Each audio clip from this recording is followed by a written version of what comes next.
mistake last night. Maybe I can make it right. Sit down close to baby. We can talk about it. No need to be mad. Hate to see you sad. Yes, I know I'm crazy about you, crazy about you. I know I'm a flirt sometimes. I know I get drunk some nights. I know I get way too high.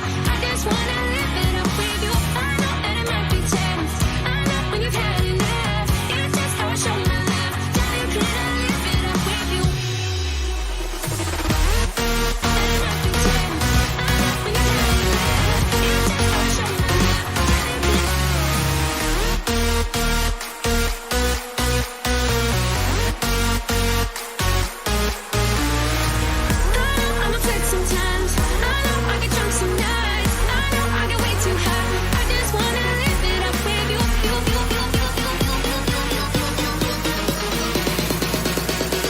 Darling, can I live it up with you?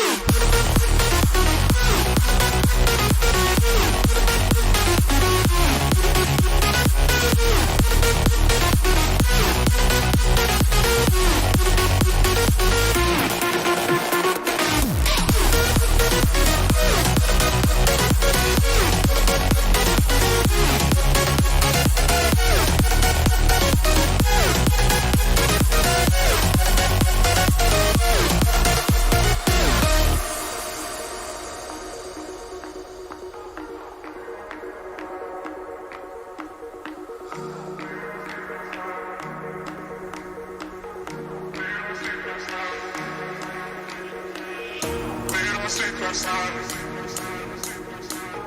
Maybe I can make it right. Sit down close to baby. We can talk about it. Made a mistake last night. Maybe I can make it right. Sit down closer, baby. We can talk about it. No need to be mad. Hate to see you sad. Yes, I know I'm crazy about you, crazy about your lips. I know I'm a flirt sometimes. I know I get drunk some nights. I know I get way too high. I just wanna live it up with you. I know that it might be tense. I know when you've had enough. It's just how I show my love.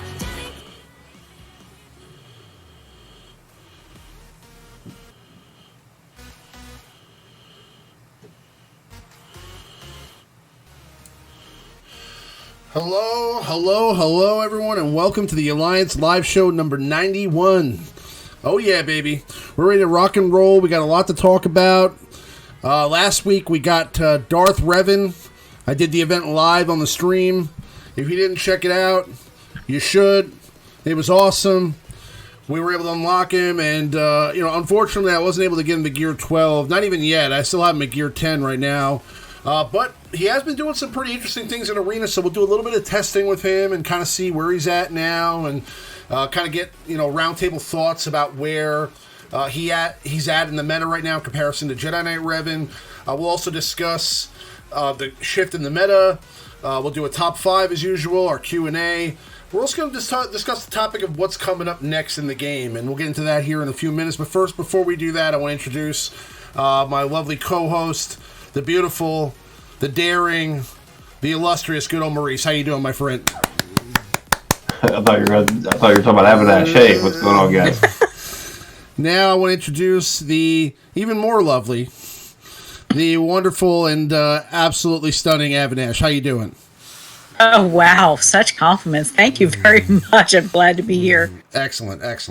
So we've got a lot to talk about. First and foremost, I want to talk about Darth Revan. So, first of all, I know that you both unlocked him. What are your guys' thoughts so far? He's awesome. He is absolutely amazing. I love him. I think he's great. He is a lot of fun to play with, and it's just something that's so nice and different for once. So I'm enjoying it. I unlocked 5 of them, so I'm happy. 5 Revans. You heard it here 5. first. 5 Revans. 5 Revans. I never want to see this event again. Yeah, I don't know. The naysayers are quickly hushing. Everyone, the first 3 days he was out, it was like, oh, Darth Revan's underwhelming. He's disappointing. Nah. Oh, it was like within a few hours they were like, "Oh, he's just terrible. Oh, he's this you know, is awful." how you use him. Oh, I see. Every single time we get some complicated character, whether it's Revan or Rey Jedi Training or Jedi Knight Revan, all of them are immediately hated the second they get dropped. They said they're not good enough. They're not good. I mean, Rey Jedi Training, people were saying she was awful at first. Remember? And then, and then, we had a stream and we were like, I don't know, maybe she isn't that good, but we did our testing. We were able to try her out and she was good. It was just kind of like a weird, kit. So it's kind of hard to really fully embrace the uniqueness and all the different aspects of the character until you kind of get a chance to play around some different comps and see what works best. And I still don't know what the best team is with Revan, but I do know he's good, and that's for sure. I mean, I think that he, has his place in the meta. Whether it's going to be as dominating as Jedi Knight Revan's meta, I don't know. That's still to be seen, but not many metas have ever been as dominating as Jedi Knight Revan, so it doesn't necessarily have to be that dominating to be good, okay? That was just ridiculous. I mean, it was literally all you saw in Arena, period. Like everybody who's anybody was running Jedi Knight Revan if they could. So as long as they had the character, they ran the character. And that's just the way it was. So... but never in the history of the game have we really seen that dominating of a meta. I mean, Emperor Palpatine comes to mind. There have been some other metas in the past. I'm sure, we didn't really have the analytics back then, but I'm sure when Qui-Gon Jinn was dominating the streets, that was a thing. But over the time, all the metas have had different caveats. Like, for example, some metas were more interchangeable. Like, there were times where there were multiple teams that were able to take rank 1 and able to defeat the other team. Never have we really seen a meta like Revan's where, nobody really came up to par at all. Like there was, a couple of people that were running those, Treya teams with Fallen Bastila that were able to nudge out a couple of rank 1s. But for the most part, I think that if you wanted to, dominate your arena with Jedi Knight Revan, that was pretty much going to be where it was at. Whereas as with other teams in the past, you have had counters, like, Night Sisters were able to take out Rey Jedi Training, or yada, yada, yada. You could find an alternative option that could take out that team, and really it wasn't that difficult. Whereas now with Darth Revan, there are some counters. We're seeing some different teams emerging. Some people are running the Mother Talzin with Night Sister Zombie variants. Some people are running teams with Sith Assassin and Sith Marauder. Some people are running teams with Sion and Nihilist. That's what I'm running right now. I mean, what are you guys running as far as a composition is concerned with Darth Revan right now? I've got Mother Talzin and Zombie at the moment, but I've also switched a little bit with BB-8 and T3. And I've also tried Marauder and Sith Assassin, which I like the potential of Marauder and Sith Assassin, but they get smoked way too fast on that. So I find that the Mother Talzin and Zombie seems to be working me a little bit better right now for me. So I'm using that. What about you, Maurice? Darth Revan, HK, Bastila, Sith Assassin, Sith Trooper. It's pretty much what I'm running. Unfortunately, this meta... This one is 100% dependent on speed if you want to run all Sith Empire. If the opposing Darth Revan goes before your Darth Revan, your whole team gets feared, and they can't take a turn, then they get corrupted battle meditation, and then they can't land debuffs and you lose. So this is not a very friendly meta that's upon us. It's kind of like the Poe meta, right? Where if you go first, it's over. Kinda. So I mean, a lot of these teams you guys suggested, the Mother Talzin, the Zombie, that's a good team. You get a couple get out of jail free cards with Talzin. The BB-8 T3 is actually a great team as well because it also applies a huge speed boost to HK. HK can get his AoE tenacity out much quicker, which is super helpful for a completely debuff dependent team. There's all sorts of combinations people are coming up with. Darth Nihilist, Darth Sion, great composition. I even ran Treya lead, the Triumvirate, and the Revan and Bastila for about 2 days, just so I could kind of get a feel for the characters. We've got the TW coming, we've got Grand Arena. I didn't really have the time and to sit down and really reorganize my whole roster mod wise. So I ran Freya for a couple days and it worked. You can actually auto with that team, just like the old days. I mean, Revan's going to mark Freya 100% of the time. Just build her tanky, and she just sits there and eats it while the rest of your team just does their business. So I do like Sion a lot, paired with Darth Revan. Very, very cool. Yeah, Sion and Revan works pretty well. I'm actually doing a battle right now, just kind of showing how this is working out for me. And again, what seems to be the thing for me here is, like, I guess I have to remod this team. I don't know how well I'm going to perform in the top of arena with this squad, but the thing is that Nihilus seems to be just a punching bag for me. It seems like automatic that they're going to go for Nihilus first, and then it's just a 77k there, bang. And then now this team is pretty much done with. There's not much they're going to be able to do at this point, but it's interesting to see, the different squad compositions, the different theory crafting that's coming into play now with these Revan teams, because there really is no solid answer for who the fourth and fifth options are for the squad yet. And maybe that'll come. Maybe at some point we'll say, okay, these are the two best. But right now, I really can't say that the BB-8 or T3 option is wrong. I can't say that the Night Sister Zombie, Mother Talzin option is wrong. I think this option works really well. I've even seen some videos. I believe Mobile Gamer made a video about Palpatine lead working really well against other Darth Revan teams. So that's an option if you're doing Revan versus Revan, mirror match. But there's still a lot of people running Jedi Knight Revan out there, and for those people, I mean, you can take them out with a various amount of different squads. So it's working, but also you can win on offense with Jedi Knight Revan. So that makes it a little bit more interesting as well. That makes the meta more interesting, because it's not just cut and dry. This is the top of the meta, and that's it. The Jedi Knight Revan kit is still good on offense. So I mean, you just have to have the right mods. You have to have the right team composition. But again, mods are very important right now for sure. It's interesting how both the meta teams counter each other. Like, Darth Revan destroys Jedi Knight Revan, but then if you're controlling Jedi Knight Revan, you can just destroy a Darth Revan team.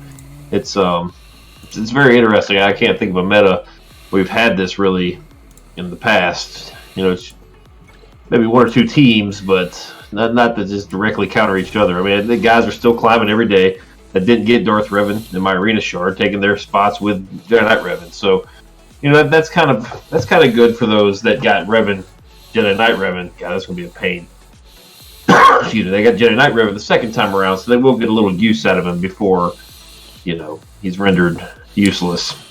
Some people are saying Wampa Nest works as a fourth and fifth. Hey, probably. I mean, Nest works on just about every team. So Yeah. Wamp is cool too. I think CLS was the only character like that with a superior kit, like a legendary hero's journey character that was unanimously understood that this guy is going to break the game, right? Like like when CLS came out, we knew okay, it's over. Like, it's going to be CLS all over the place for a long time. You can solo the Rancor with him. You can solo the tank with him. You could solo. You just destroy every arena team at the time with him. Single, you could beat light side territory battle missions with him and just undergeared ragtag teammates. Like, he was perfect for that Hoth Rebel soldier, Hoth Rebel scout event. You could have a Gear 7 scout and soldier and just have CLS. We got a donation from Carlos Alberto Pinto Piexoto Bastos Santos. And he says, thank you. He's glad that we returned the live show to an earlier time. Yeah, we definitely wanted to do that. It's a little bit easier for some of the people that don't necessarily get to catch us live all the time. especially on the East Coast, and especially for Maurice. For Maurice, I was going to say, especially for Maurice, who needs this beauty sleep more than I do. Maurice works definitely. Maurice works early in the morning, and honestly, I couldn't do this show without Maurice. So I want to make sure he's as comfortable as possible. If I could do the show or even earlier, I would. To be honest with you, it's just I have a son, and he doesn't go to sleep till a certain time, and then it takes a little bit of time for me to get prepared, and so it really is difficult to pinpoint a time all the time. I mean, I give credit to guys like Reality Skewed Gamers that are able to literally hit it on a pinpoint every every Wednesday at 8 o'clock, and Maurice and TMoney, they do their stream every Tuesday at 9:30. So it's good when you can keep a solid schedule like that. I would love to get that to a point where we do it at a certain time, and we could even have a time clock like kind of leading up to it every episode. But and maybe at some point that'll be the case. But it's just with my job and my son, it's always a little bit shaky on Sunday nights, and I don't want to interfere with any of my friends' shows either. So I think Sunday night is the best night for us to do it. We've kind of toyed around with different times. Originally, the show was a Friday night show, then we did it on Saturday nights, and we ultimately decided on Sunday nights being the way to go. But I do the best I can. Anyway, going back to the other topic, and that was really the main topic of discussion I wanted to have today is, what are your thoughts on what's coming next, right? We've had this looming cloud over our heads. It's been Old Republic. We had, the chase for Jedi Knight Revan going into December. Then we had, all this speculation. It's been months of people just farming all these characters because they've been thinking only about the fact that either Malak or Darth Revan is coming. And finally we found out it was Darth Revan. The event popped off last week, and people got their Darth Revans. Are we getting another KOTOR character? Is Malak coming? There was kind of a tease there at the end of the event indicating that, Malak is definitely in their train of thoughts, okay? So he's somebody that will probably come into the game at some point. Do I think they're going to do another KOTOR character right now? I don't know. What are your guys' thoughts? Ooh, I think they definitely need to get something in to be maybe a fourth or fifth with Darth Revan, because the team is lacking a character, whether that might be Malak or maybe somebody else that they might be thinking of. Agreed, 100%, yeah. Yeah, if you want to have a Sith Empire, they're using older characters to be able to do it. So, and that way you're kind of splitting up the Darth Treya team. So if you want to have like your own separate little faction, you need to have the newer tunes to be able to fit those positions, and they need to blend better with Darth Revan. That's what they need to do to be able to complement everybody. I just find it so hard to believe that they're going to release another KOTOR character so soon. What do you think, Maurice? Well, I think he's coming 100%. I just don't know how.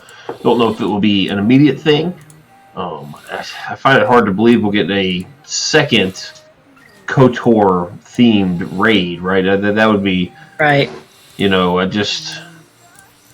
don't know.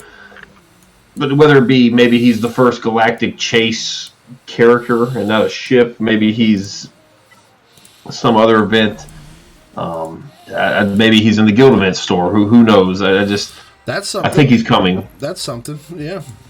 I think he's coming because they did hint in one of their previous posts months ago. That's not out of the realm of possibility that there will be a new character in there. They didn't say yes 100%, but there's two slots up there. You got Walpole and Hermit Yoda, and the masses have both of those characters already. So now the bulk of us, probably the 95% of us that play this game for longer than 8 months or so, are probably just plucking the Gear 12 gear plus pieces out of there. Maybe some stun guns, maybe a few characters.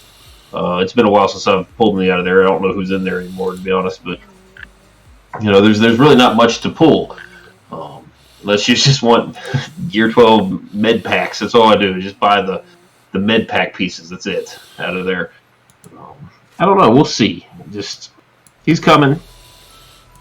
And then I hope that's it. Then I hope they're done with KOTOR. For good. I mean, they've exhausted. I think we have every one of the characters now in the game. Yeah, that we could like playable. Well, like in the original. Well, are we missing anyone? Not from the original, but yeah, yes, from the original. But there are many other characters. I mean, so there's still Darth Malgus. There's still a lot of EU characters that could come into play here at some point. I mean, there's still Darth Bane. There's still there's still the Emperor from the original game. There's Emperor Vitiate, or they could go with Emperor Valkorion. They could go with the Eternal Twins, which we've been talking about forever. They could do a lot of different things. I mean, there's Exar Kun. There's we even had the original Sith in the game. If you in that playthrough for Darth Revan, he fights the first ever Sith Emperor, or the first ever Sith Lord. In the event, in that Darth Revan Ancient Journey, you fight. Man, I forgot his name. It escapes. Starkiller, isn't it? No, it's not Starkiller. His name is. It escapes me right now, but they're the Sith in the event that Revan that we just did to get Darth Revan, he fights a Sith spirit in the temple. That is the spirit. Oh. That is the spirit of the first ever Sith Lord. If you give me like 5 minutes, I'm like simming the event on my test account right now. I'll let you know. So, but yeah, I can't. The name escapes me for some reason. Oh, it's it's with a P. It's like Papoose. It's not Papoose, but a Papoose is a good rapper out of the New York area. I do like Papoose. I love me some Papoose from time to time. But was it Paul? It was like Paul something, yeah. But I keep Paul. Ajunta Paul. Ajunta Paul. That's Paul. Okay. Ajunta Paul. That's it. God, I was trying to remember the name. Ajunta Paul is the first Sith. So I mean, do I think they're going to put Ajunta Paul in the game? No, but that would be cool. There's a lot of characters they could take from that era. But yeah, I mean, the only character that's of note that really is missing from that and the original KOTOR faction would be either Malak or the original Vitiate Sith Emperor. And then all the other stuff is expanded materials, like add-ons and DLCs. So right. So I mean, again, it could happen, and I'm not ruling it out, but I feel like in order for us to really have a full faction, like you said, I think there is a need for that Malak character. I just don't know how realistic it is that he comes anytime soon, and unfortunately, that's kind of the crux of it, right? I mean, if he doesn't come anytime soon, he's going to totally forego the Darth Revan meta because there'll be something else going on. If let's say he gets released next year. And maybe that's the deal. Maybe right now, Revan is just meant to be, kind of a meta character, but not like let's say as much as Jedi Knight Revan was. Maybe he'll just be, kind of, at the top of the meta. But maybe next year they'll bring it back again when they release another KOTOR character. Maybe that's what their plan is. But I feel like with all the content that's coming for Star Wars right now, with Episode 9 coming. The Disney streaming service coming with The Mandalorian, with the new Clone Wars episodes coming, with new episode of Star Wars Resistance coming, a new season of Star Wars Resistance coming, and with the upcoming Jedi Knight Fallen Order coming for EA, I feel like they're going to have to be kind of promoting that content. They're going to probably be adding characters from those different sources.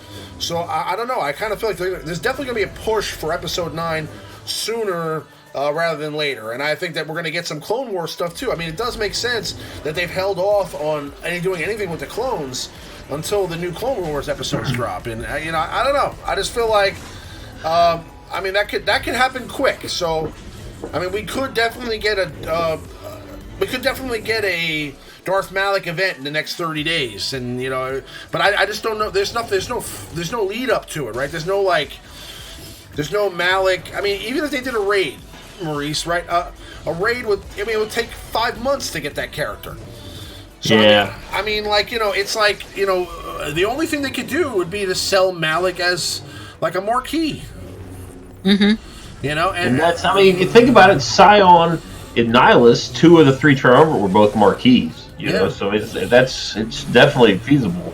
Yeah, I think the next legendary style event that we get, assuming it's stuff we have. It's either going to be like a Sith ship event, or it's going to be possibly something with these droids that everyone just hated. So I do think Clone Wars era is among us. I think you're right there. They'll do something with it, whether it be new clones to go with the show, or, I mean, they gave B1 and they gave Droideka. They didn't give them Separatist droid synergy. They gave them Separatist synergy. So, I mean, the Geonosian could rework. Maybe Dooku gets an overhaul, which would be nice. Dooku is very, very dated. Very, very tough to use in today's meta. He has a few small... No, he doesn't. Dooku sucks. I mean, I'm trying to be nice, but I could see the Clone Wars era-ish. Maybe, they finish off some of these Separatists, and then they give us maybe some new clones. There is that Resistance show, like you said, 9. All sorts of stuff they could go with. Yeah, I think they're going to wait on the Resistance show. I think they're going to fill out the Sith Empire faction with either 1 or possibly 2 characters, but probably just 1. I think they're going to hold off on, maybe if they're thinking about like KOTOR 2, maybe hold off on that for kind of like a filler in between things, because then they can just pull from that in between events or movies or TV series. So they can use that down the road, because I think everybody's kind of burned out on the KOTOR stuff. So, yeah, you're right. I mean, I think we're going to be seeing some stuff maybe from Resistance, from the movies, and things like that starting to pop up now. And then they'll just use the rest of the KOTOR stuff from KOTOR 2 as a filler somewhere down the road. I feel like Malak might be a marquee character. And I know that's not the way people really want him to be introduced into the game. But like somebody said in the chat here just a few moments ago, that really is the way that makes them the most money. Because right now, you have kind of an incomplete team, right? So those of us that have spent money now on Revan would kind of feel almost obligated to go out there and buy this marquee character if he came out, right? I mean, I would do it. I'll just tell you right now, I would. If Malak dropped tomorrow as a marquee, my wallet's open. And that's horrible, but it is. That's the truth. It's because, I mean, I think it would complete my team. And I feel like my team would be incomplete without him. Right? So if they were looking to really get a big bang for, the end of this KOTOR thing, that might be the way. I don't know. I mean, it's horrible because, listen, there'll be a lot of people that will be left out of that for several months. And even after that, they'd still have to farm the character. So, he's going right into like a high cost ship node, right off the bat. Yeah. You know what I mean? Like, Oh God, yeah. He's gonna be. By the time you get that character, that meta is going past. So I mean, like, it's. I have a feeling that that's. I don't know. Again, I could be totally wrong because, I mean, it seems like they do understand the importance of Malak and that he's not just some rando, but again, like Maurice said, they dropped Sion and Nihilus as marquee characters, and those are pretty important characters too, so it's not out of the realm of possibility that Malak drops over the next few weeks as a marquee, and I don't know, I mean, I'd have to say, if I jumped into the game one day and I saw Malak, available for purchase, it'd be hard to say no. Especially with all the work that I put into getting Revan already. Oh, wow, yeah. Especially if the deal was like somewhat appetizing. Like, if they made a decent pack for it. And I don't think they're done with marquees. I mean, they just redid the structure of the marquee, right? Like that Droideka I'm not sure if you can still get them or not, actually. But the Droideka packs, they had two different options. They had the cheaper one, Right. and then the more expensive one that was a slightly better value for your crystals. But it's 2,600 crystals for a pack. That's a lot. That's a lot. It's like $20. It's $20, for a chance. It's still $300 for a character. Yeah, it's more they than shaved that. off, they shaved off one Andrew Jackson off the price, I guess, with those new packs for those willing to pay. I think that was them throwing the whales a bone. The people that really do go after every character consistently. That kind of threw them a small little, hey, thanks guys. But which is actually a good thing, and you know what I mean. Like, listen, it's now more in line with the cost of like an Erodian pack was back in the day. Still more expensive. I mean, you could get an Erodian. Oh, it's way more expensive than a Erodian pack. Yeah, those were great. Yeah, but I mean, but it's better. Yeah. So I mean, we'll see. I don't know. I kind of feel like he's coming soon. I feel like this team is incomplete, and when he does come, I think it's not going to be. There's no characters that we're farming. There's no way it could be an event unless they literally require that you have Darth Revan, and that would be I think too cheap. Like they'd still have to throw something in there, like some sort of. They'd have to put it behind some sort of a paywall, But we'll see. We'll see. Another thing I wanted to discuss is, besides this KOTOR stuff, I mean, let's say the majority of the KOTOR stuff, the farming for characters, the kind of event looming over our heads is done with now. What's the next big thing? I mean, we're talking about Clone Wars possibly. I mean, are we getting a new event? Are we getting a new raid? Are we getting another territory battles? Are we getting Luke Skywalker's legendary return? Is Luke Skywalker's hero's journey coming back for the Return of the Jedi Luke? Are we getting him? Well, I don't think we're getting anything to do with Luke. I don't know. That's what we need is more Flash events, right? That's definitely what we need. I don't know, man. It's unpredictable. They've proven time and time again.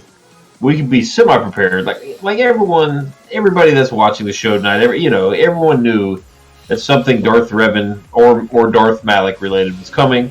Right. And then because we knew that, they threw us for a loop with the gear, right? And I think most of the people that had the characters ended up getting. I haven't spoken to anybody that had the 7-star character, just simply couldn't beat the event. I'm sure they spent every piece of gear they had to get him. So I don't know. That was a mistake. I pressed the wrong button. No.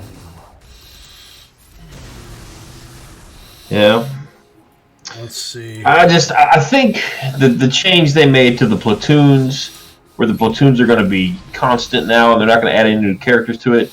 To me, that kind of signifies the end of them committing resources to territory battles, right? They never have to really update it anymore. It's just always going to be the same thing. Just kind of click the go button. They don't have to go in there and add new characters or anything like that in the future. It just seems to me like they're done with territory battles. I speak to very, very few people that actually enjoy territory battles. It's fun. It was great this week because we got to really practice with Darth Revan against competent AI in P5 and P6. So that was nice, but the next Dark Side TV, no one's gonna need that practice anymore. It's just back to being a kind of a burden. For me, it's more or less like a vacation, because when you're kind of running guilds and doing recruiting and all that stuff, and when you're doing stuff like the territory wars and everything, it takes up so much time. So when I get to a territory battle, it's like, wow, is this what it's like when I don't have to do something? Yeah, that's a good point. Yeah. It's a nice little break. I love it. So did you hear about Urzatron's rumor of Jabba the Hutt coming to the game? Yeah, so he posted a video about that. Oh, yes, I did. I don't know. And wasn't that from some data mining or something? I mean, I don't doubt it. If we have C-3PO in the game, Jabba the Hutt could totally make the game. It's not out of the realm of possibility. That's for sure. Right. After I just seeing, get interested to see him do his character, his model. After I've seen that they can introduce a character like 3PO that really has 0 attacking abilities, and BB-8 and R2, anything is possible. I mean, R2 actually does have some. Actually, he does do some. He does take out some stormtroopers and some droids in the movies, but Jabba. I don't know what he would do. I don't even know what fact. I mean, he'd have to be a scoundrel. I don't think he's not a bounty hunter. Right. He'd just be a scoundrel. But I think the scoundrel thing is kind of gone and past. If that comes, I think it'll be down the road. I think it should be a cantina thing. Yeah.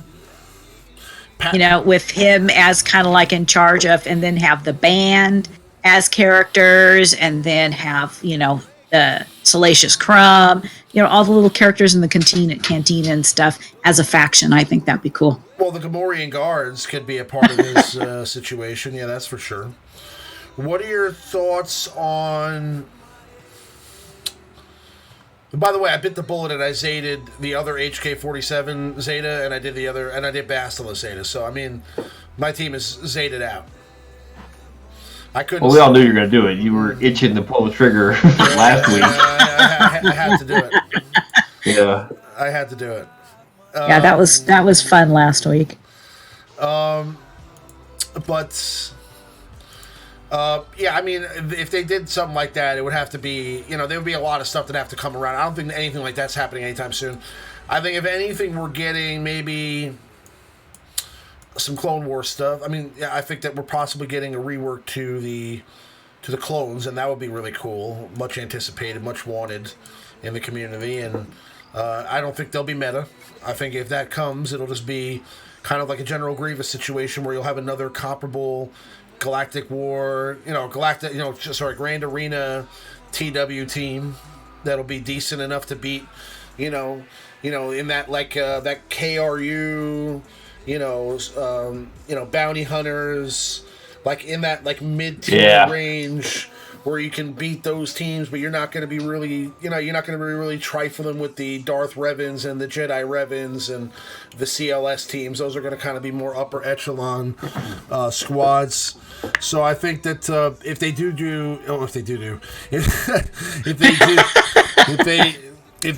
update the clones, I think they'll be more of like a middling type team. I do think that they're going to get some love at some point. They didn't do all that artwork last year for nothing. So that's right. At some point. I do love my Clone Boys.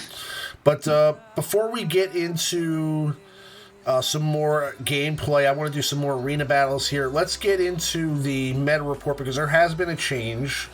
So we'll kind of dive into that and take a look at how the meta shifted since the addition of Darth Revan.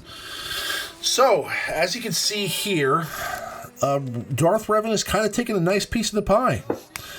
We've got 4,046 Jedi Knight Revans at rank 1, and we've got 3,198 Darth Revans at rank 1. So, almost, not splitting the pie yet, but there's still a lot of people gearing Darth Revan up. But don't sleep. Darth Revan is still getting geared up by a lot of people. There's a lot more Darth Revans out there than you think right now.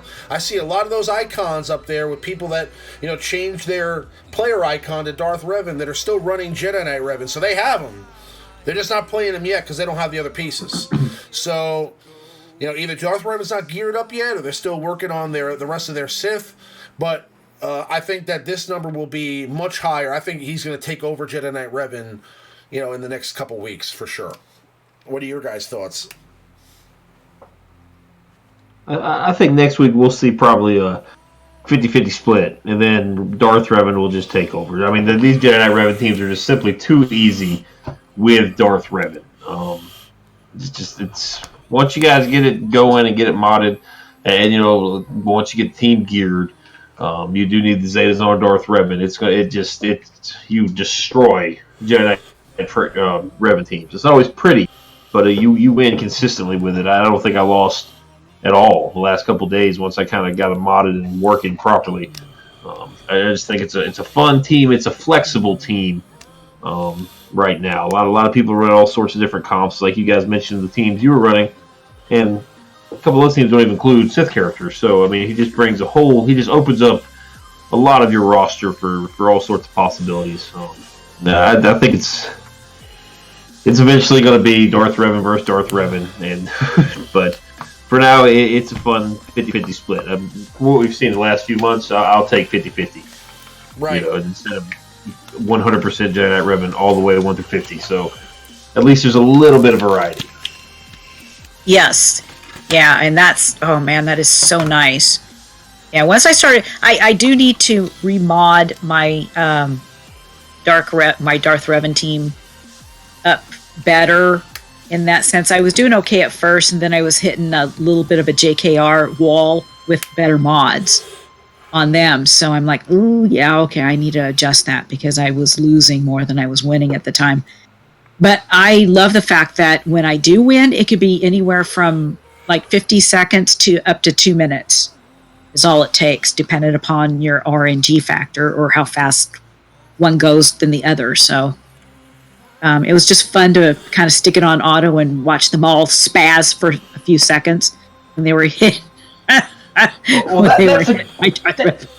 That's a great point. You can actually get in and out of your arena battle in a minute or two now. It doesn't take 4 minutes and 53 seconds to win your arena battle. Oh my God, yes. Yeah, because four of my accounts are still running regular Revan because I just don't have the gear for it.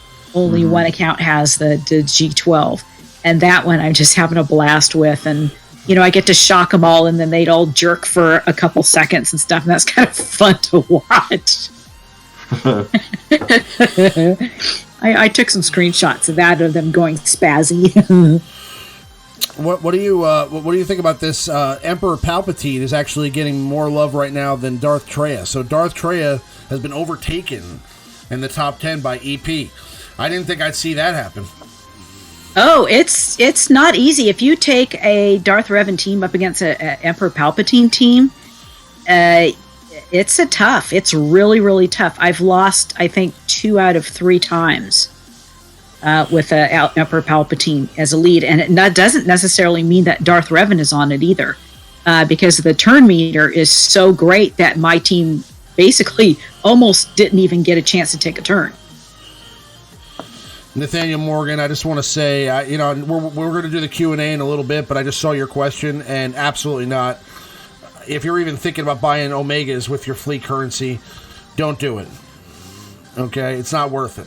Omegas will come. I know you have a lot of Zetas, and you're kind of behind the ball there with the Zetas versus Omega ratio, but the Omegas will come for free.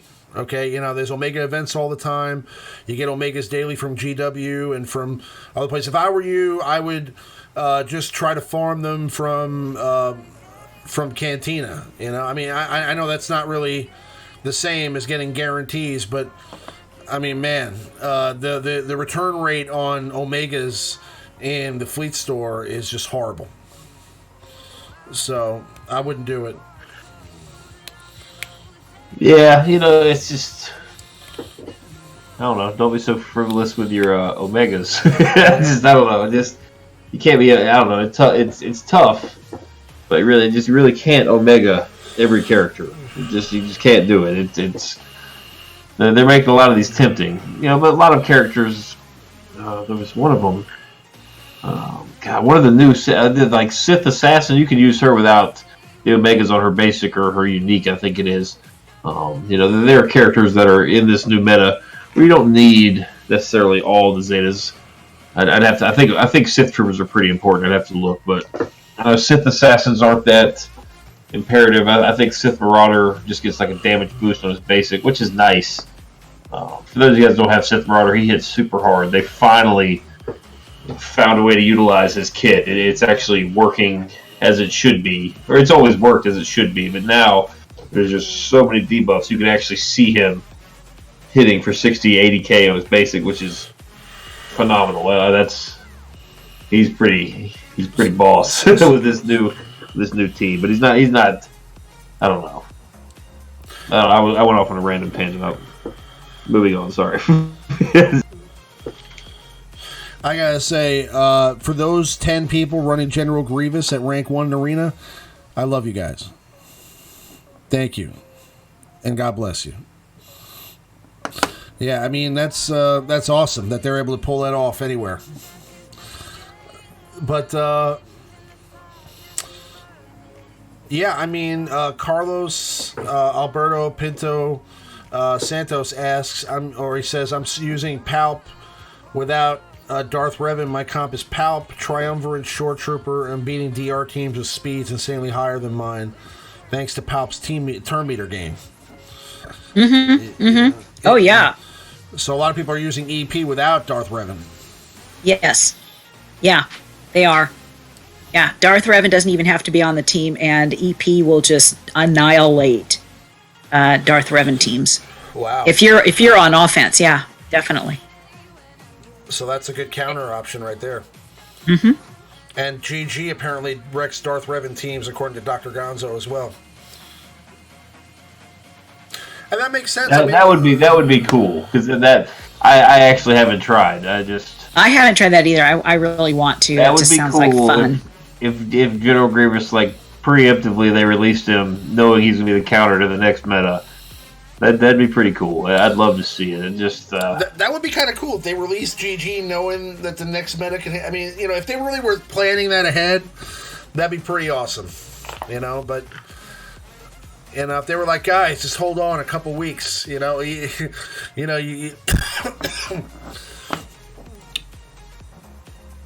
Arnold says GG works, so it's legit. Okay, whatever Arnold says works. Arnold knows what he's doing, so I'm sure, and his GG is probably very up to snuff, because he's also a fellow GG fan, so I'm sure his team is ready to go. He went all in on that, so. Yes, he did. He went all in on that. I remember that. And then I think he cried afterwards, didn't he? Yeah. So I'm sure his GG can take out some DR teams for sure. So that's the top 10 leaders at rank 1. Let's get into the top 10 characters at rank 1, just to kind of see the shift in the supporting cast. And we still got Grandmaster Yoda at number 1, Jedi Knight Revan at number 2, and Jolie Bindo, Bastila, and General Kenobi. But Bastila Fallen is now ahead of Kenobi and Bastila Shan. Then we've got Darth Revan behind Bastila Shan, HK-47, Sith Trooper, and Darth Sion. Wow, I can't believe I saw the day where HK-47 is on the top 10 squad members at rank 1. Yeah. Post 2016. This is crazy. And there really isn't a huge difference. I mean, like, if you look at the amount of people using HK-47 versus the amount of people using Grandmaster Yoda, it's just a difference of who's the leader. That's really all it is. Mm-hmm.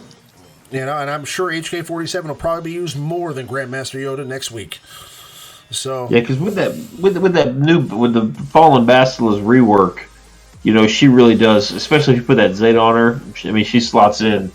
I mean, still under Traya like she always has, and now even better with Palpatine, she gets that 50% potency that she grants along with the tenacity and defense. So I mean, Palpatine needs all the potency you can give him. So I can see that why she is the top Sith Empire character on this list.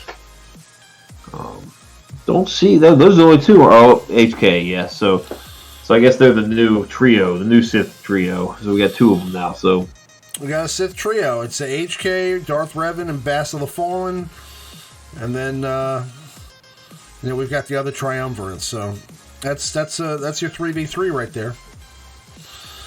But McFly's, what's going on, brother? How are you? And I did watch the Borderlands 3 trailer, and it looks awesome. Right now I'm messing around with Anthem and The Division 2. Those are two awesome games too. But Borderlands 3 looks like it's going to be pretty cool. I can't wait to see, how that game looks when it comes out. But yeah, that's the. You're on that Division 2 sauce, huh? Oh, that Division 2 sauce is awesome sauce, man. I played the first one for a little bit.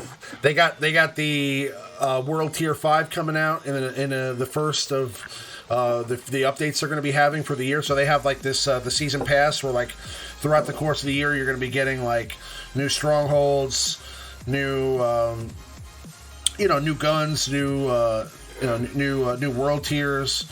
So I mean I can't wait till the update comes. I think it's coming out in a couple of days. So yeah, I'm looking forward to that. It should be on the 5th, I believe. So we'll see that. Now, let's move on to ships. Not much here to talk about. Really kind of the same ship meta. Han's Millennium Falcon, Houndstooth, Home One, and Biggs X-Wing kind of holding domination of the pie chart here. But the reason I brought back ships this week is because I wanted to talk about the next pie chart here, which is the reinforcements. So the Ebon Hawk has made its way onto the list, and it's not taking over a huge part of the pie. I mean, it's sitting right now pretty at rank, let's see, 1, 2, 3, 4, 5, 6, 7 on the chart right now. But, I mean, what do you think about the Ebon Hawk? It's a great ship. I mean, I think it's better than Cassian's ship. Just Cassian's a rebel. That's why. And everybody has Cassian. So, I mean, I think if, Cassian Ebon Hawk were to a new player, I would definitely go after the Ebon Hawk over Cassian's U-Wing. Mm-hmm. Yeah. I mean, it's over the Xanadu Blood right now and Biston's U-Wing. And I think that number will just continue to climb. I mean, again, there's not really a way to get the Ebon Hawk right now unless you're buying it. So, I'm sure they'll either release it into some node to farm or whatever. But whenever that ship becomes more readily available, you better believe after all the work I put into Cartho Nassi over the last couple of weeks that I'm going to be leveling up that Ebon Hawk as soon as possible. That's for sure. But yeah, I mean, pretty similar meta to what we've seen over the last couple of months. They really need to shake this up a little bit. And that's kind of why I'm feeling like Maurice might be right with some big ship event coming or some shift in the ship meta coming. We'll have to see. Kind of surprised, we talked about this before the stream, that they haven't announced the return of the Millennium Falcon event. I figured that'd be happening in April at some point. They released the list of events for April and it's not on there. Kind of hard to imagine they'd be surprising us with that. So I'd imagine it's probably going to be coming in May, but being that they brought back Jedi Knight Revan so fast, and then they've been bringing back events. I mean, they brought back Chewie, feels like in a few weeks. I'd like to see them bring back the Millennium Falcon event pretty soon as well. Returns May the 4th. Okay, that's what he's saying. Falcon event returns May the 4th.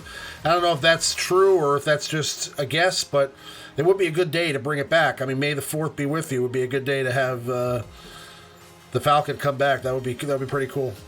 Yeah. Well, and speaking of May the 4th, in the past they have done little special sort of events for May the 4th. So, you guys might want to save your crystals if you guys are the type to purchase crystals. I don't know if it was for May the 4th, but in the past for these types of Star Warsy type holidays, they have offered like bundles and maybe 25% more crystals for your $1 or something. So they typically do stuff for May the 4th, the game's anniversary, and then other various Star Warsy type holidays. That would be a cool deal if they did like a double unlock. If they gave you Malak plus his capital ship. With a Sith ships event, that'd be pretty cool. Yeah, if they gave you like a 7-star capital ship and Malak 7 stars for having all Sith ships. Yeah. So. Ooh yeah. May the 4th is coming. Be ready for the crystal deals, but also coming next week, 2 weeks, is Star Wars Celebration. So we're gonna get a lot of news as far as what's coming with Star Wars Episode 9. We'll probably get the title for the movie, finally. We'll get to find out what the name of it is. I'm going with, with something that has to do with Kylo. So, maybe Dark Sun or what did Snoke call him in that in the first movie?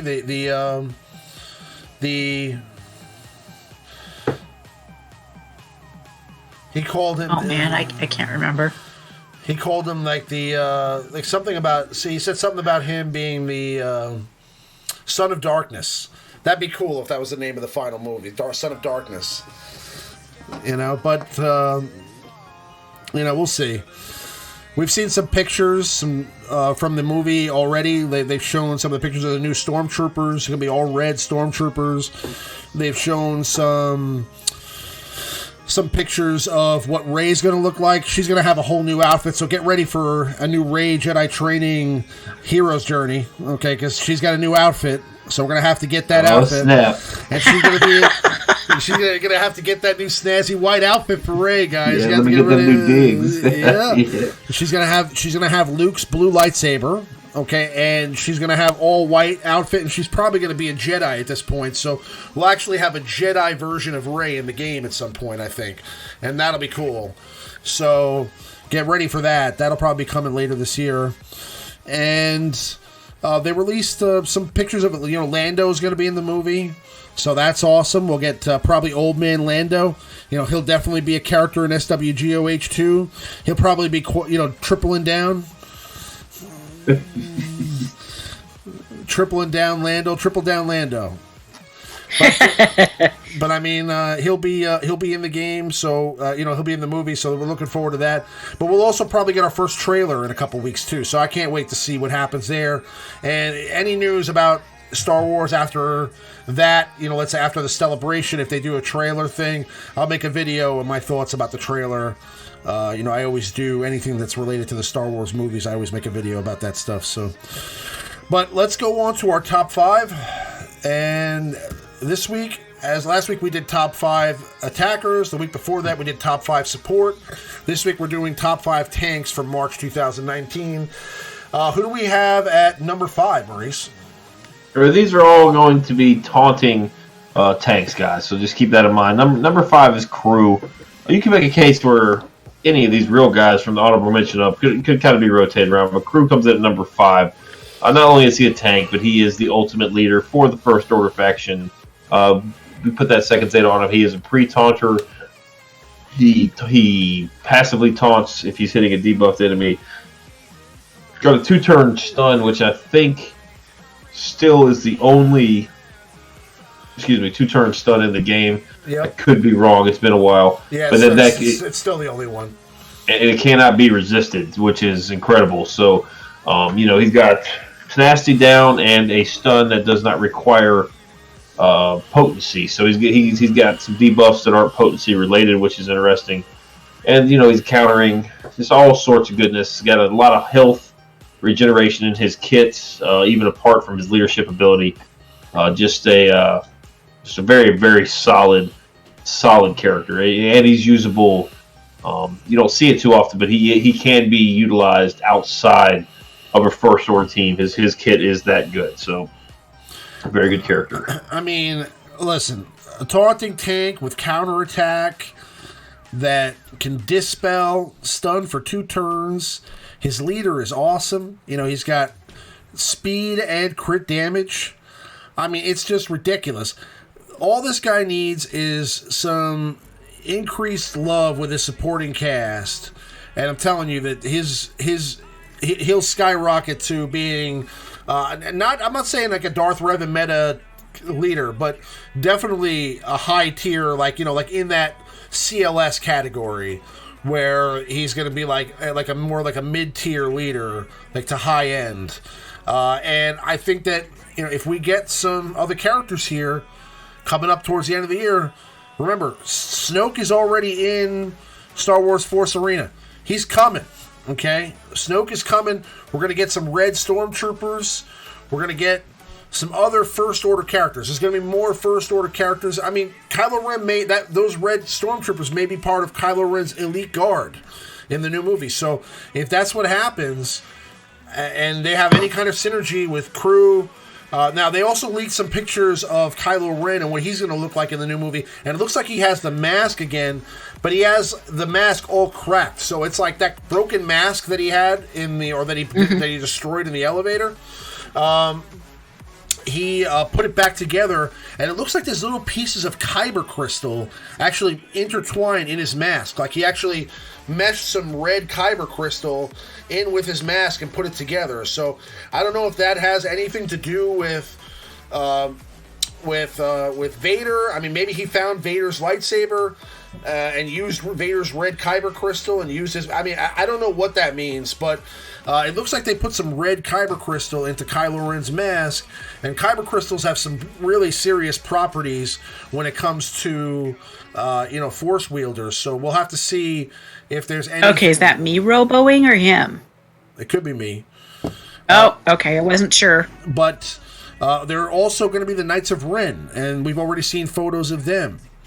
So, there's a chance that the Knights of Ren may make an appearance into this game too. That would be, I mean, it would almost be ridiculous if they didn't come into the game, because it's such an opportunity for them to release a whole bunch of Episode 9 characters that would actually, garner some interest. I mean, I'm interested to know more about the Knights of Ren, and if they're cool in the movie in any way and have some cool abilities, as we find out more about them, I'm sure they'll release them into Galaxy of Heroes as well too.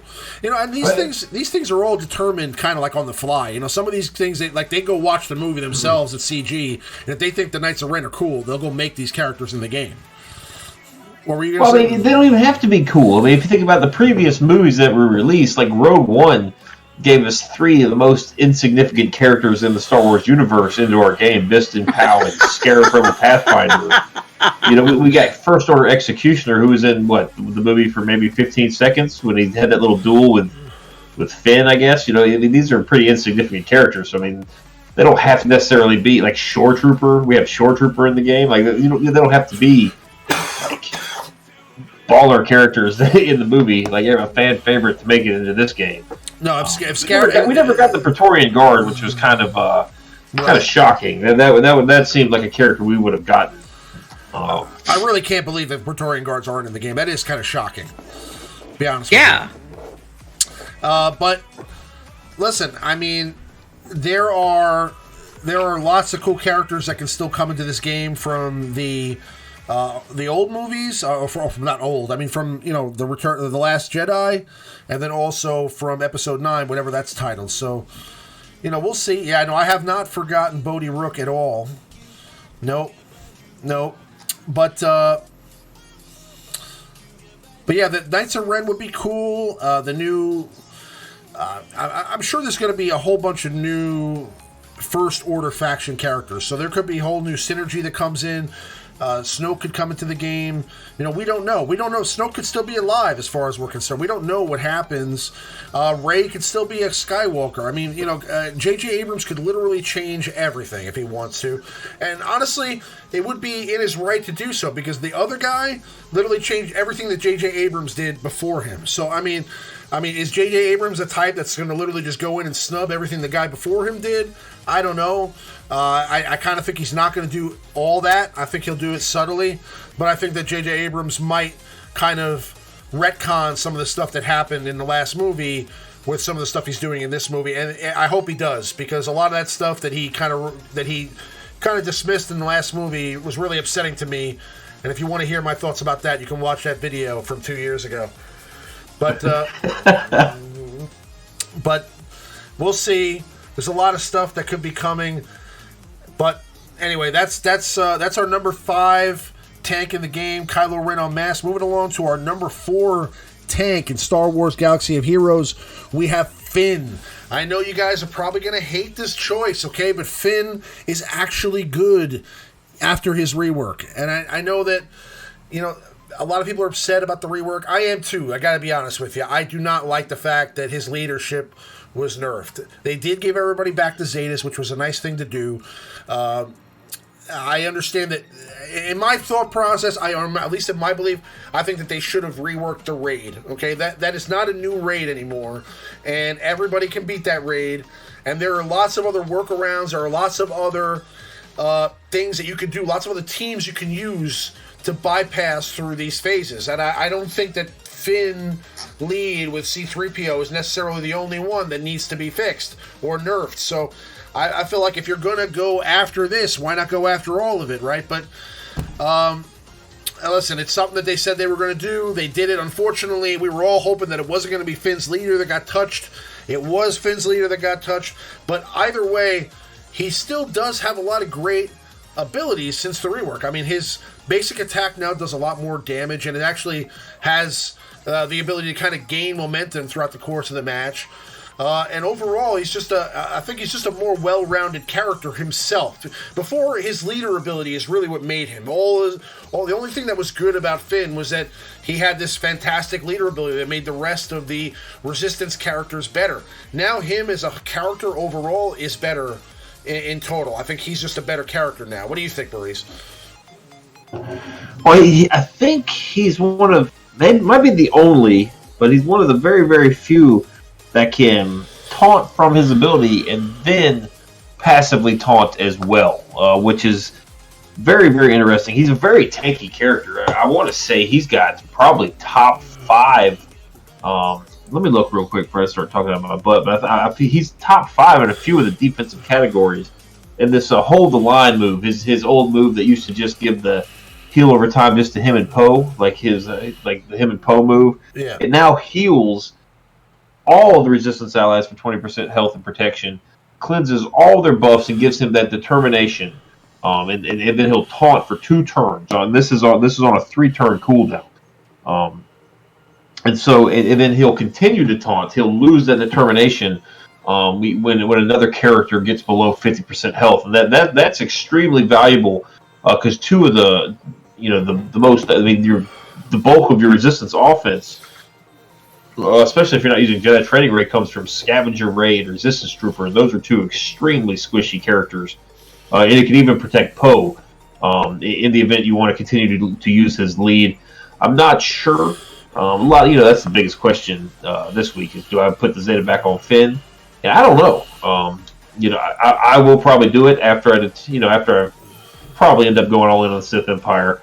I'm kind of sitting on a couple now, but I will probably do it again. But he's a great support unit for that Jedi Training Ray team. Now, any use that Haldo had is kind of gone for me. I mean, you do lose the AoE days, but Finn is a much, much better character now than he was. Just the leadership is different.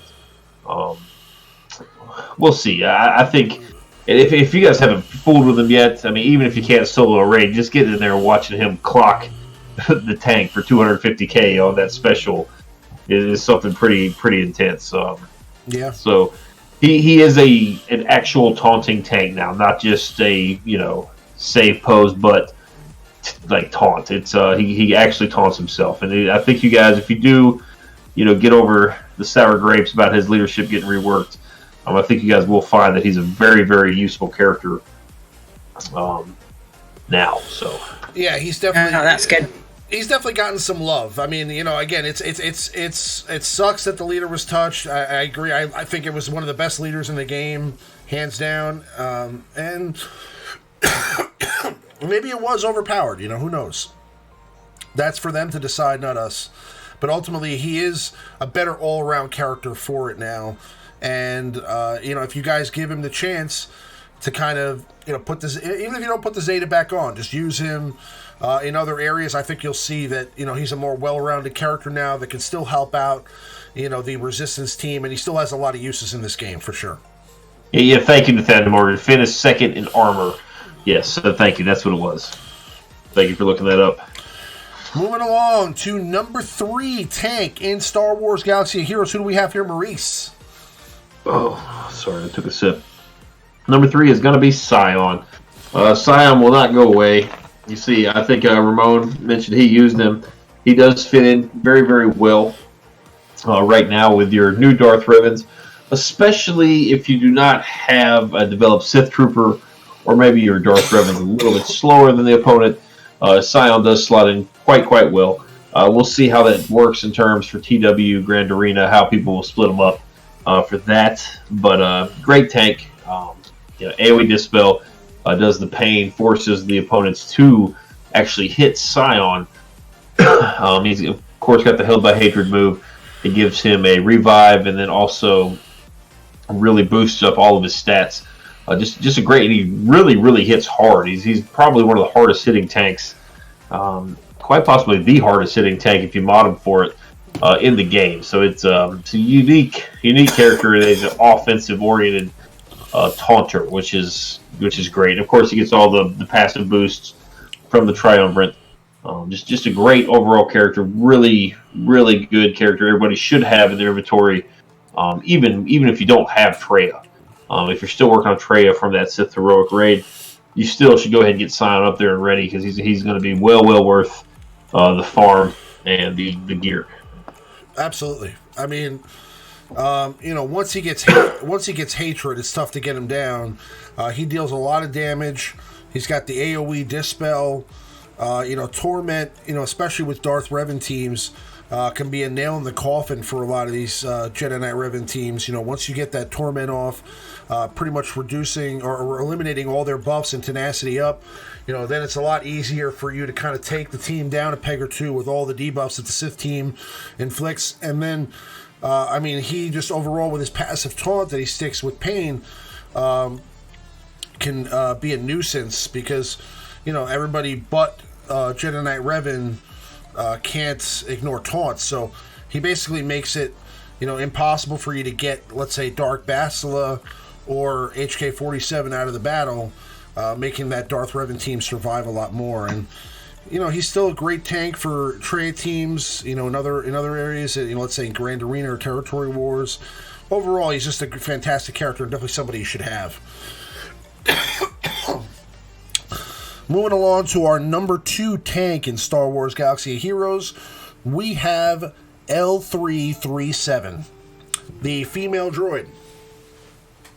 So, obviously, you can see my L3 is amazing, and I put a lot of work into her, but. I think it's clear Ramon did not make this particular top 5 assuming. But she's really good. She's just not one of my priorities at the moment. I will eventually get her up there. Obviously, I need her for Lando's Falcon, and also on top of that, she's got a great synergy with the droids. I mean, being a droid guy, I should be ashamed of myself having her where I have her. But I mean, to be honest with you, there's just always another priority that pops up in the game. Like Darth Revan or Carth Onassi or, whatever. There's always something else that pops up that kind of takes you away from some of the other things you want to focus on. And that's kind of the way the game is designed. But L3, has a taunt that is, great for the droids. I mean, she's really the only taunting droid in the game. Is there another taunting droid now? Oh, well, General Grievous taunts passively. IG-100 is a taunter now. Yeah.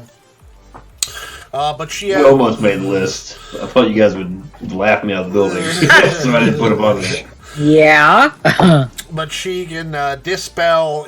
She's got this mechanic that kind of tanks her up a little bit more, and she can do decent damage. I mean, overall, she's just a great utility to have with the other droids, and she can be useful in some other team compositions too, especially if you want to pair her with somebody like BB-8 to speed up a droid like HK-47 or T3, who's also got a lot of bonuses for other droids. There's a lot of synergy there that can be worked in. I'm sure you can use her in a lot of different compositions outside of just a scoundrel or a droid team too. Well, this you covered all the droid stuff. She's got a heal. She's got a heal that she has a taunt move. I guess this is another one that does actually have a physical taunt and a passive taunt. After I just said I don't think there is any. Here's one right here, 2 down the list. So she pre-taunts and will continue to taunt whenever she's prepared. And she also can give herself a taunt that is paired with a 50% heal of the scoundrel and droid allies, and that heal can be massive because her basic attack, if she's prepared, every time she does her basic attack, she adds 10% health to her health pool, and she's a countering tank, so the health pool can get massive. huge. So that the heals can very feasibly heal up your 50% of your characters could be all of their health bar. If the battle goes on and on and on. Pairs wonderfully with Vandor Chewbacca. I mean, a lot of people are seeing these Vandor L3 combos in 3 versus 3. Pick a random lead, either Kira, Clone Wars Chewbacca, Stormtrooper Han, Nest. You don't even need a leadership ability. It's a tank that gets a protection bonus just because it's just take. Well, I think it's. Let me double check. It's.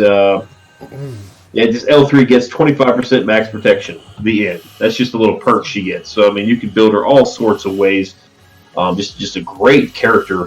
You mentioned all the droid synergy. I just have a hard time pulling her off. Just her and Vandor Chewbacca are kind of inseparable now for me. Her and Vandor are part of like a pretty awesome TW defensive team, right? Mm-hmm. Yeah, Teal says Xeris Lead. I actually used Xeris Lead with those two for quite some time before I developed my Clone Wars Chewbacca. Xeris is also an excellent lead for that team. Very, very annoying. You get that back wall of Grand Arena, you don't have much offense left. You are not getting through L3. You're just not going to be able to do it. She's so incredibly tanky when modded properly. So, yeah, I would suggest maybe getting her up to at least Gear 3 there, Ramon. Giving her a shot. Yeah. Maybe. She's a pilot of a very, very good ship that's kind of overlooked now since we've gone onto the Rebel meta, but the ship is still very good, Lando's Millennium Falcon. It's still in the meta report in the top reinforcements. It's a great ship. Mm-hmm. I'm still getting that ship up to 7 stars. I keep always having to focus on something else in ship hard nodes, so I keep getting away from it. I'm almost there. I think I'm at like 60 or 70 of 100, so I'm almost done with that one. And when I get that done, I'll give her some love too, because I want to get that ship up there. But that's our number 2 tank in Star Wars Galaxy of Heroes, L337. Moving along to our number 1 tank of the game. You know him. You love him. He's been in this game forever. General Kenobi. He is still the best tank in the game, and you can see I have him modded fantastically here.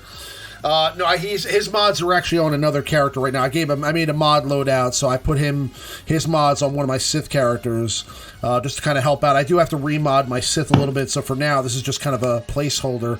But General Kenobi, I mean, what can he say? He's got every tool in the book. I mean, he's got the ability to give retribution to the team. He calls all, buffed allies to assist.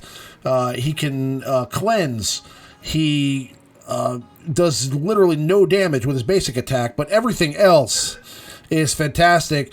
Even his leader ability is pretty good in certain circumstances. I mean, overall, he's just the best tank for a Jedi faction team. He's got the ability to, he's got passive taunt. He gives crit immunity to his allies. He's just a fantastic character all the way around. Yeah, they done him good. Yeah. They done him good. One of the few cases in this game where a character has just stood the test of time, I would have to say him and Rex are really 2 characters that have never been touched. Don't have a Zeta, but still are always popping up in the meta, periodically throughout time, and just won't go away. And in his time, we kind of saw him, every week kind of drop off during the Traya meta. And we are going to see him drop off now with Darth Revan in the game. But, the next meta, you'll see him right back in there. Just a total plug-and-play, the essence of a plug-and-play tank. He's got a cleanse, got retribution, has an assist move, all sorts of crazy mechanics. Just passively taunts when anybody gets crit hit and he gives crit immunity to them. I mean, you can't ask for much more than that. Very, very tanky. Has actually really high resistance. He's got a nice balance of armor and resistance in his stats. So if you do, he is one of the very few characters that I could comfortably say, hey, he's okay to put defense on because it will affect both stats pretty equally. There's not like a lopsided resistance armor sort of thing there like a lot of the tanks have. So he's very, very easy to mod and to play with and be effective with. So. Absolutely. So yeah, get that tank raid done. Absolutely, yeah, he's great, and like we said, when another character pops into the meta, he may kind of drop off a little bit here because of the rise of the Sith again. But let's say we get that Jedi version of Rey in December, he's going to be right in the mix. So get ready for that. Kenobi forever. Moving along to our honorable mention for the week, we have Bossk. So Bossk is pretty much everything for the bounty hunters. If you don't have Bossk, you don't have a bounty hunter team. At least in my opinion. He's a taunter. He's got the Zeta, which gives him the ability to taunt for an additional turn if you dispel him. He's also got one of the easier to obtain contracts in the Scoundrel faction. So he's got, a very good call and assist attack with Hunting Party, which does a lot of damage when you call all the other Scoundrels into assist. He's just a fantastic leader that really benefits the rest of the team tremendously. And, he can stay, regaining protection, which keeps his survivability up throughout the course of the encounter. So once you get that contract up, it makes it very difficult to take boss teams down. Yeah, it just brings all sorts of utility. Gives the bounty hunter team as a leader the bounty hunter is made up of Zam Wessel, Boba Fett, Jango Fett, the IG-88, Greedo, the extremely squishy character. I know Boba and Jango get a revive, but they're still extremely squishy. So it does give them an extra little burst, and some extra defense and other tenacity to keep them standing. And he is going to play, I think, a role in countering Darth Revan. That Jango lead does look pretty attractive in countering that. So if you guys don't have him, you should have him, because Houndstooth is still arguably 1A and to the MILF. Like, it's going to be Millennium Falcon and the Houndstooth as the two best ships in the game. So you really do need to develop your boss just for that. So, right, absolutely. The ship alone makes it worth it. And somebody had actually mentioned last week Jango being the counter for Darth Revan, and we kind of laughed it off. And that was pretty spot on. So whoever mentioned that, sorry about that, but you were pretty much on the money there. So that rounds out our top 5 tanks in March 2019. If you like that kind of thing, please do smash the like button. I do like to see those likes trickle up and get as high as possible. It does make me feel a little better and warm and fuzzy on the inside. Other than that, we were going to move on to some more gameplay. I'll do some more Revan matches here. And we'll, while we do that, collect some questions here in the chat. This is that time of the live show where we typically do the questions and answers. So if you have any questions or topics you'd like to discuss, please do type them into the chat now. Any questions that have been typed into the chat so far, we'll try to get those answered as well. But if you have anything you'd like to talk about, now's the time. Yeah, I've collected a couple. Just give me just a second here. I gotta get my computer cord. My computer's gonna die. So give me like 3 seconds here. Sure. Take your time. Take your time. I don't break stuff. Let's see here. Just try to get some of this daily stuff done, because my reset is in like 5 minutes.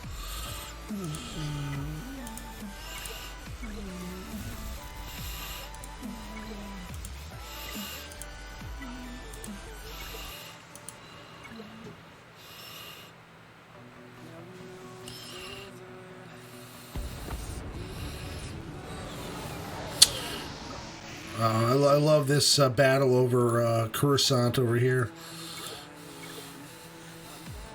I like that background too, where the planet is like all destroyed in the background. It's like kind of like just floating, across in the background. It's really cool.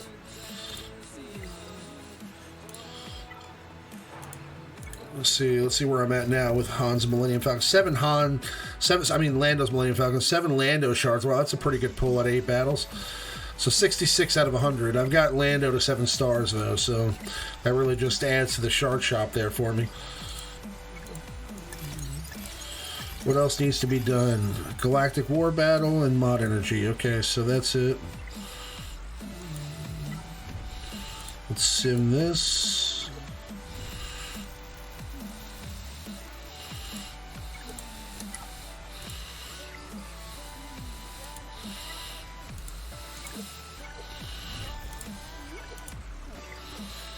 You guys still there?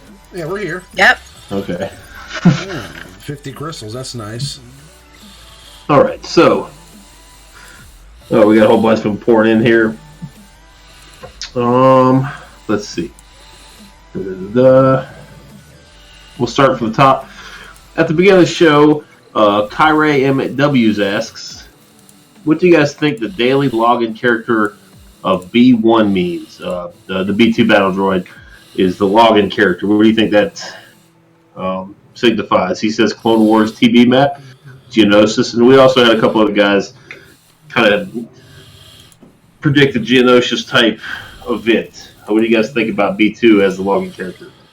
I mean, a lot of people are thinking that they're not going to do anything with territory battles. I think quite the opposite. I mean, I think they're going to do Geonosis, or I think that eventually they'll probably do Endor. You know, that would make a lot of sense to me. But why B2?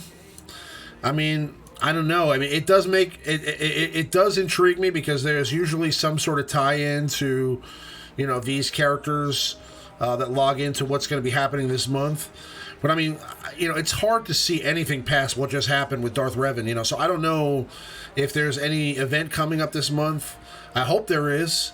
But I feel like we're going to have a quiet month, in my opinion, and this may just be one of those things. Now, I mean, again, this could just be not tied in any way, or it could be, let's say, a subtle hint that we're going to get clone reworks. You know, I mean, who knows? You know, it never necessarily has to tie in directly, but I think that it does mean something. I can't put my finger on quite what yet.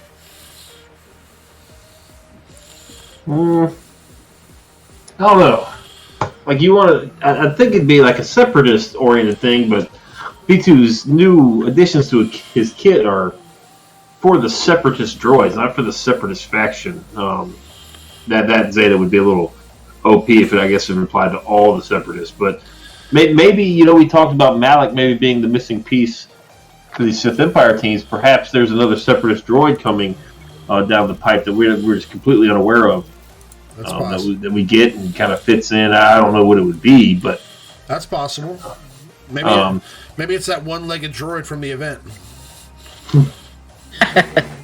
maybe Grievous gets a ship. I mean, who knows? I mean, it's I don't know. I think it's definitely something Clone Wars era related. I don't know. That's an interesting one. Maybe nobody farmed B2. I mean, so honestly, if you guys don't have B2, you know, they're doing you a favor, letting you try out this character for free, because he is pretty awesome, pretty good character, pretty boring character, but pretty useful in a variety of situations. When is the new when are the new episodes of the Clone Wars coming out? Do you know? I don't. Oh, no idea. Yeah. Let's see. We do have Takedown Games. Zylo's got a couple questions here. Okay. Who should be faster, Darth Revan or Jedi Knight Revan?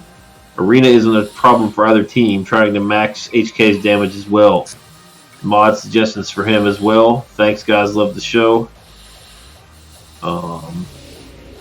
Punctuation is the key to success, Zylo. Well, let me try to reread this here. I guess he's asking, which team should you invest your speed on? Darth Revan or Jedi Knight Revan, and then suggestions for HK's damage.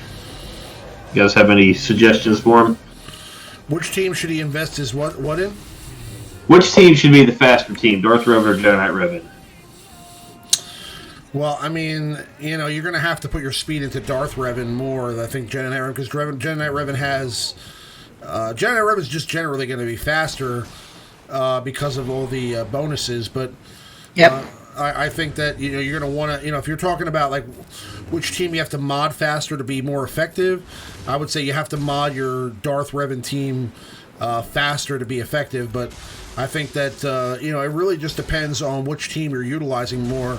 You know, if you're going to be utilizing both I would say you want to definitely put the majority of your speed on Darth Revan, but if you take away or don't give love to your Jedi Knight Revan team, they could suffer as well. So, you want to be somewhere in the middle there. But I mean, again, your Darth Revan team really needs the speed to be at all effective, whereas your Jedi Knight Revan team could probably get by without being quite as fast. Yeah, in a mirror match situation, it's much easier to win with a slower Jedi Knight Revan against a faster Jedi Knight Revan than it is if your Darth Revan doesn't go first. The opposing Darth Revan, if he goes first before your team, you lose your entire turn. And then not only that, but then Dark Side Phasma will unleash her corrupted battle meditation and just renders your entire team useless if it's a debuff-oriented team because they can't land debuffs. I mean, if you watch that battle I just had now, a moment ago, I just faced a Darth Revan team, and my Revan was faster, and it was literally a wipeout. I mean, they didn't have a chance. Yeah. So, and that's kind of how that goes. Whereas, like, if it was a Jedi Revan team, even if they go first, I can still come back, if I do make the right moves. Because you got the Jolie factor, right. You can still revive, yep. Yeah, so... Yeah. Well, this is... Once people really get these teams developed, then it's a true mirror match all the way up the arena ladder. Speed's going to play, unfortunately, a massive role in how easy it is for your climb. Unless you use some of these teams you guys suggested at the beginning of the show. The Night Sisters, the Sion, the Nihilus, stuff like that. So, let's see. He's got another question here. Why do you think Darth Revan can't ignore taunts like Jedi Knight Revan? Thought it was strange. Because if Darth Revan could ignore taunts, he would just attack the leader every single time. That would be super OP. I mean, he's already pretty broken. I mean, with that, I think he'd be just another broken piece to it. Yeah, I feel like they wanted to make him really, really good, but they also wanted to curb how broken he was going to be. And I think they did the right thing. I just feel like we said earlier, me and Avinash both feel like, there's just another piece that's missing to really accentuate the full potential of the Sith Empire faction. And that's really where it's at right now. I mean, I feel like if they had one more really good Sith Empire character, it would just be overblown awesome. And maybe that's not what they want. Maybe they want us to have like this ability to run both Jedi Knight Revan and Darth Revan at the same time and kind of have, a little bit of a mix in the meta for a little while. There's nothing wrong with that. I mean, I think that's actually a cool thing. But, I believe for the Sith Empire faction to be at its fullest potential, it needs Malak or somebody else. Well, I think it's pretty good. As is, but yeah, I don't know. No, but let's see. I agree. It is good. It's just it could be if you really wanted it to dominate. Let's say people are going to compare it to Jedi Knight Revan, right? So I mean, if you want it to be as dominant as the Jedi Knight Revan meta was, it needs one more component, I think. Yeah, but if you think at the very beginning of the Jedi Knight Revan, people found out a way to utilize Traya still, the previous meta, right? Like people just remodeled their Traya teams.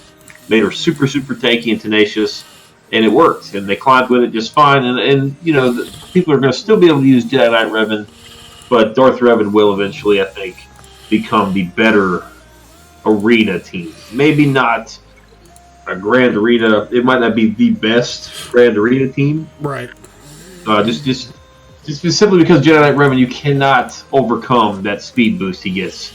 Darth Revan, while he's lightning fast at 166 base speed, there are ways to go before. You have a multitude of speed leads in the game. You do have a handful of characters that have higher base speeds. There are ways to get out in front of Darth Revan that you just simply can't do against a Jedi Knight Revan team. So your options, I think, are more open to counter Darth Revan than Jedi Knight Revan. And the next question actually comes from DSP. Darth Revan, offense or defense in Grand Arena going forward? What do you guys think? Darth Revan or Jedi Revan defense? No, Darth Revan. You put him on offense or defense in Grand Arena? Darth Revan. I think you keep him for offense. I actually used him on defense this last time, and he took 6 defense. Well, And that was using Darth Revan and Bastila and HK. I put him on defense simply because I just unlocked him. I had no idea how to use him, so I just put him on defense just for that. But I put everything on defense. How did he hold on defense for you? He did well. He held, I think, a couple times the first time and 4 times the second time. I got a real tough opponent, though, this time. He's from... I've actually fought him once. He beat me the first time we played. He's a member of the Alliance Legacy. So I got him again. So I'm gonna have to step up my game this time. So he's I can't reveal my tricks, but he's on defense. Tell us all your tricks, Maurice. I put everything on defense. Okay. I put everything on defense. That's how I play Grand Arena. I just hope they can't get through my front zone. If they can't, then I have the luxury of using my entire roster to pick apart the teams and just win with the territory bonuses. It's been working thus far.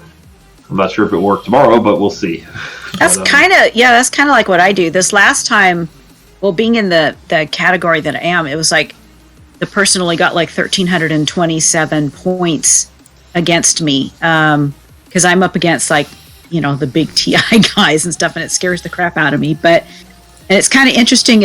I kind of went for most of my defense like eeny, meeny, miny, mo. I pick you as my new foe type thing. And so I put that in there as part of the defense. So I've come up with some interesting defense teams going eeny, meeny, miny, mo. So, and it's just kind of odd, but some of them have actually survived quite a lot. And in this sense, they were only able to get through one front zone and it only took out a team on the other front. And that was it. They were stuck. They couldn't get any further. So I kind of like that. It takes a lot of pressure off Grand Arena too. Like if you completely stack the board and they go and get through a zone or two, then like, okay, I might not. It doesn't matter if you 4 and 5 shot all their teams. You're going to win just from the bonuses from claiming the territory, right? So it takes a little pressure off. Makes it a little fun. You actually do get to utilize your roster. Whereas if you just put like a softer defense and then go through and one-shot all your teams, then you don't really have any margin for error. You can't really practice. You can't really test anything. You got to be on your A game where you lose. So it's been working for me. But like I said, tomorrow I think it might come to an end. It's kind of fun. Streak. It's kind of fun to screenshot. It's like to kind of analyze your teams to find out what seems to be working and what doesn't, what might need to be changed. But just throw in a separate little character in there, see if that holds better. I think that part's fun. I like that. Yeah, we'll see. What I like is just seeing a bunch of people, like they put Revan on defense, right? I really like seeing people just put a ridiculous amount of offense on HK, which is silly. Like, they're clearly after the screenshots of the big damage. Like, I want to hit somebody for 250k. Why? All you need to do is hit them for 95k. That's all you need. Right. So last, yeah. Showing off your HK offense is just for show. It's I think we didn't answer that part of Kylo's. Mine isn't huge. Mine is not huge on offense, but I've made him pretty tanky, so he can take some really good hits from even if he got marked from the JKR team. So that I kind of like in that aspect of it. So, but he still hits pretty hard. Let's see. We just answered that B2 one. Two MK8 Lornar power cells at Gear 11, really, and then 2 biotech implants. Yeah, it took me a while. Yeah. Really? I mean, come on, Capital Games. Come on, man. Oh, come on, man. That's ridiculous. I'm sitting here thinking, like, man, I definitely have this Gear 11 gear. I thought I had most of it. I forgot what it was, but man, that stinks. Okay. Mm-hmm. Oh. It's another 3 weeks before I get Grev in the Gear 12. All right, whatever. Gear 11 is fine. Yeah. He'll get there, man. You just need about 3 weeks worth of challenges to get all those gold balls. So, but Arthur, we just answered that one a few questions ago. Actually, that was a repeat. Piano Jonathan, best guess on MILF coming back. Ready to go from 5-star to 7-star. Hopefully before everyone can. Sith ships usage also needs to come soon. I think earlier in the show we kind of all speculated it'd be around May the 4th. Like Ramon said, it's not on this month's list of events, so I would assume it would come back in May. Sith ship uses, I don't know. I mean, that's my guess on the next type of legendary event that's coming. That's what I think, is because much like the bounty hunter ships, they kind of slipped them all in, kind of under the radar, kind of tailing behind something much bigger. And then we had to have all those cargo ships to get the MILFs, and this is very, very similar to that. They kind of snuck in the bomber, snuck in the Sith fighter. Sith fighter was, on its own completely silly, but now it's kind of makes sense. And the Sith faction, those ships are actually not terrible. They're not. It's not a bad team. They just they could use a capital ship or maybe a additional ship to the Palpatine shuttle. Let's see. Perline Woods, what's the best way to mod Darth Revan? Wouldn't it be potency and speed? Well, how you guys mod your Revans? I've got potency and speed on them. I don't know if I might change it down the road or not, but that seems to fit at the moment. But that could change. Depends upon, it. I don't know. It just all depends. Well, if he's fast enough, you don't need potency, because you got to think his fear. Right. His fear move is unresistible, can't be evaded, so you don't need any potency for that. And if you do invest in that Bastila Zeta, you can even further neglect the potency. I've actually got mine modded for speed and health right now, just simply because I don't really have too much else available. I'm not completely comfortable breaking up a whole bunch of teams this close to TW. I'm kind of trying to take it slow. Right. Just completely destroy my roster, which will happen. I love getting a new exciting team. At the same time, I hate it because my roster was, modded. now it's not going to be. I have to pull mods from everybody, but he does get that 70% max health to his pool from Bastila. So I've been putting health on him for now. He does get protection back as well from Bastila, so we'll have to see long term what's the best play. So, yeah. So let's see. Blah blah blah. Like some of us kept farming the ships. Yeah, I would keep, if you're farming Piano Jonathan. If you're farming the Sith ships, I would go ahead and continue that, just in case. If you're already starting them, go ahead and finish them. That way you'll have them just in case. And in the event they ever add a second fleet to Grand Arena, those Sith ships are going to come in super handy. I really got to tank up my my Nihilus. Yeah, Dr. Gonzo. Defense wins championships. It sure does. Yeah.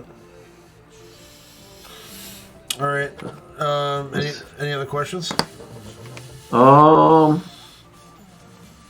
blah, blah, blah. Okay, here we go. We got one more trickled in here. RFJ1978 TX. It's a new name. What's going on, man? Welcome. Hello. Thoughts on pairing Vader with Revan? Because Vader would go first, correct? Thinking Vader and Sion as the other two. Thoughts? Yeah, I mean, there's that whole thought process behind getting like a speedy Vader and having him stick a whole bunch of debuffs on the opposing team. That's kind of like with the Palpatine lead, right? Yeah, that's what you guys were talking about earlier with the Palp lead. I think if you're going to use Vader, you could use him with Revan, but Palp might be the better leader. I haven't tried the Palpatine lead myself. I don't know anything about it. Yeah, you could use a crit avoidance arrow on him, Nathaniel, yeah. Nathaniel Morgan's telling me 3 defensive sets: protection, circle, triangle, cross, crit avoidance, arrow, protection secondaries for Nihilus, I guess he's saying. Oh, for Nihilus, yes. Okay. Yeah, that's probably the way to go, because I mean he's getting killed out there, and he needs to survive that first wave of attacks. Because in the last one I just did it, you know, they killed Nihilus and then they killed Bastila right afterwards, and that really screwed me up. Yeah, because he won't get those stacks of ferocity. Is that what it is? Yeah. He won't get those because he's not a Sith Empire character, so his defense won't get destroyed. RFJ saying he thinks Revan leader with Vader. I don't know. I don't know if Vader will be fast enough, and he's not going to get that. He's not going to get that instant, that instant boost from the Palpatine lead for the. He's not going to get that turn meter from the Palpatine lead for sticking all the debuffs, where Revan and him would both get those bonuses behind a Palpatine lead. So, I mean, I can see what you're saying. I think Revan lead could still work, but you'd have to have a super, super fast Vader. Whereas I think with Palpatine, you probably wouldn't have to be as crazy with the mods to be successful. If that makes any sense. Well, the good thing about Vader underneath that Revan lead is it's not a bad thing that he wouldn't do his saber. The other team could go and give themselves a stack for another garbage to give themselves. So his saber would hit a little harder. Assuming he doesn't get feared, which he probably would, and then miss that turn altogether. That's the problem, guys, is the fear. Like, if Revan goes and get to your leader, that's the only reason I use Sith Trooper, because Revan has no choice but to hit Sith Trooper, so he can only fear Sith Trooper and then my Revan. Now, that's really the only advantage I see to using Sith Trooper is against a faster Darth Revan. It actually does save you a little bit, because then you can at least land, your corrupted battle meditation from Bastila, and maybe get that tenacity down from HK. We'll see. I'm not. I've only run it about a week. I've got a lot to learn about this team still. Vader could end up being a nice piece for you, man. Nothing else. There's a lot of Sith depth now on everyone's roster, through the Maul meta, through the Palpatine meta, through the Traya meta, and now through the Darth Revan meta. You got 4 teams, you can pluck from to make this team happen. Yeah, agreed. That's about it on the questions. All right. So sorry I didn't have a great answer for you there, or RFJ. Haven't tried that team myself. Yeah, I mean, it's not out of the realm of possibility, honestly, RFJ. It's not like that team that we're saying that can't work. I just think that you're going to have an easier time making other teams work. I think it'd be kind of like you're trying to shoehorn Vader into a team rather than it really making the most sense. But that's, again, just me speaking from, not having tried that team out, nor really theory crafting the possibility of trying that team out. So, I mean, maybe once you dive into the mechanics a little bit more, it makes a little bit more sense. But I'd imagine you'd have to have some pretty interesting components around Revan and Vader to make that really work well. And I don't know what those would be offhand right now, but I can see it, having some viability. I just feel like Vader would have to be really fast, just kind of thinking off the cuff here. And I think that you'd probably have an easier time putting together a much more viable Palpatine-led team with those same team comps. I think you'd be really successful against a Revan team with Palpatine lead, Vader, and Revan. So that's just my opinion. But all right, if that's it, then we're gonna go ahead and wrap up the stream here, guys. As always, I really enjoyed this one. It was a lot of fun. We had a lot of great topics here to discuss today. We'll be back next week on Sunday night at 11 o'clock. To discuss any new topics that come up over the course of the week. I'll try to put out, some videos this week. I want to work on a Revan video. Maybe once I was hoping I'd have the team to Gear 12, so I could, really make a good video about it. But looks like that's not going to happen for another month. So I'll have to figure out what to do.